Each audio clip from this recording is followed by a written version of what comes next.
like calls are mounting for them to drop a Liberal candidate who said that like a Conservative candidate who the idea of he said he was joking, and that the Conservative candidate should be turned into the Chinese consulate. He's a Hong Kong dissident. What do you make of this controversy, and do you consider it, for example, transnational repression? So we're aware of the comments made, and I would say the comments don't fall under the mandate of the panel. The bounty against the other person is an example of transnational repression. The panel and site are monitoring as it relates to the bounty. I will note that the Minister of Foreign Affairs in December 2024 issued a statement deploring Hong Kong's decision to place bounties on the heads of democratic activists, including 2 Canadians, and GAC remains in touch with the 2 Canadians to provide them updates and offer support.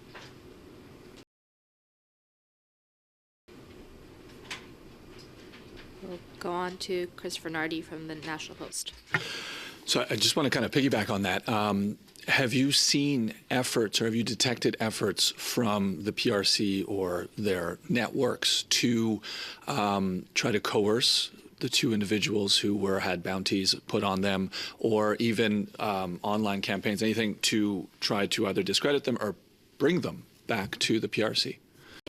Well, we're waiting.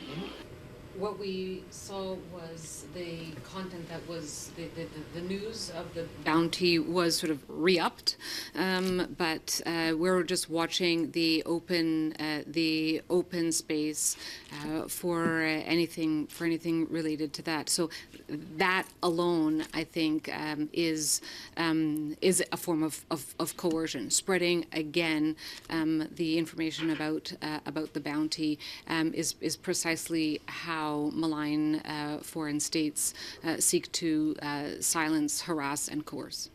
Just to be clear on that point, are you seeing an effort to to re-up that information coming from what appears to be a state-sponsored network? I just want to clarify. I'll ask you.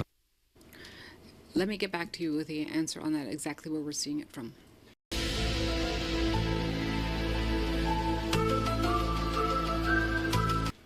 And then otherwise, so very early, Ms. Kempton, anyone can answer this, you talked about growing threats against politicians, but I wanted to kind of circumscribe that in terms of time. Have you seen that since the beginning of the election, and of maybe all the phenomenon that you've mentioned, intensification of threats, you've mentioned disinformation, AI manipulation, et cetera, et cetera. What have you seen in particular maybe possibly sharpen or increase since, I'm forgetting the date, but day 1 of the election? I don't know that we have seen things particularly sharpen since day 1 of the election. I do think we have seen, certainly over time, the last several months, the last year, I mean, disinformation remains on the rise continually in all aspects of society. And I think we have seen over the last couple of years a rise in threats and in attempts at intimidation of public figures, again, across the political spectrum. Maybe I'll turn to Greg at the RCMP if the RCMP has anything they'd like to add to that. No, just to say that the RCMP is seized with the, can you hear me? I can, yeah, so the RCMP is very well seized with the issue of threats to candidates. To be clear, the RCMP's protective mandate extends to the Prime Minister as well as the leaders of parties with standing in Parliament, and any determination for the extension of protective services is at the discretion of the Minister of Public Safety, that needs to designate an individual for such protection. That said, there is a new program for candidate security that is being led by PCO, and that is meant to address issues such as this, because the RCMP unfortunately cannot be everywhere all at once. Thank you. Yeah, just to follow up a bit, I mean, you have seen over the past few years issues of intimidation of politicians. It's happened on Parliament Hill. It's happened in ridings. And if you look more generally around the world, you've seen peer countries where issues of tendencies towards violence have been seen. So it's with that in mind that the efforts of the RCMP are applied to, as Greg mentioned, to ministers and leaders of officially recognized parties. And the candidate security program is an additional layer of support that's being provided to candidates of all parties. David Thurton from CBC.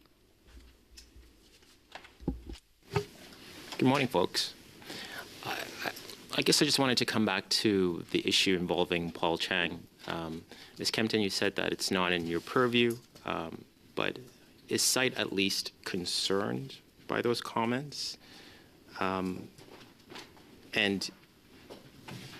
what do candidates do who face similar threats, whether serious or jokingly? What should candidates do if they're in a similar situation where they're being threatened in a similar way? So are you concerned at the very least, and what should candidates do if they're in that similar situation? So I would say CITE is concerned about the bounty placed by Hong Kong on Mr. Tay. We are aware of the comments, as I said. In terms of what candidates should do, they should contact police of local jurisdiction in the immediate. They are also able to contact CITE and the RCMP if they have other concerns, and we will look at it from there. Vanessa, I don't know if there's anything you wanted to add to that. I think that's very well said. Thank you. And the candidate who received that threat, Joe Tay, says he fears for his safety. Is the RCMP or any other agency reaching out to contact him? Greg, would you like to respond to that? I'd have to get back to you specifically on whether the RCMP has reached out to Mr. Tay. But to reiterate what Johann said, if candidates feel under threat, either immediate or not, I would encourage them to reach out to their police of jurisdiction, and as well as the Canadian Security Intelligence Service, so that we can have a combined response to the real and perceived threats that they are feeling. If you could tell us a little bit more about the candidate security program, when it was introduced and what it entails. Happy to. The candidate security program is a new program that's been developed this year to help support candidates of all parties, both recognized and not recognized, if they feel a threat to their safety. It's intended to provide support for such things like campaign events, and also should they feel a personal threat. It should be noted that it's part of a layered approach. I mean, Greg quite correctly noted that if a candidate feels their safety is threatened, reaching out to the police of local jurisdiction should be part of what they do. In addition to that, Elections Canada provides support for things like security alarms in constituency offices. And so what this does is it's just an extra layer of support in addition to, as Greg mentioned before, existing supports directly for, party leaders and ministers.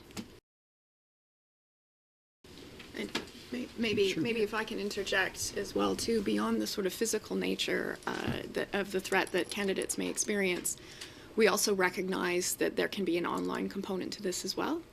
So it's one of the reasons that within the Cyber Center at CSE, we have a hotline available that candidates can contact 24/7 should they experience any cyber threats online.